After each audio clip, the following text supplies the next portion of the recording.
Manage చేయగలుగుతున్నామేమో, కానీ ఇదే management ఎప్పటికీ నీకు అక్కడికి వస్తుంది, నిన్ను గెలిపిస్తుంది అని మాత్రం అనుకోకు. ఒక దినం అవేమి చెల్లని రోజు వస్తుంది. ఏ రాజు తన సేన బలము చేత తప్పించుకునలేడు ఒకరితో వస్తే దేవుడికి అని వాక్యంలో ఉంది.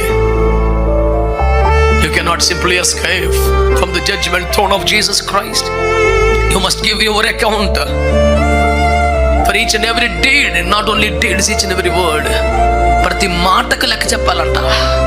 ఆ రోజు అలా ఎందుకన్నామంటే గబుక్కున అనేసారు, బాబు చాలా మాట గబుక్కున అంటామేంటి, నిన్ను కొనుక్కున్నాను నేను, నిన్ను గబుక్కున మాట్లాడితే అంత కుదురుద్ది.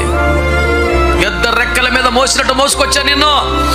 మీరు నాకు స్వకీయ సంపాద్యంగా, నాకు స్వాస్థ్యంగా మీరు ఉండాలన్నాడు ఆయన. ఏదో ఒక మాట చెల్లుబాటు అవ్వదు.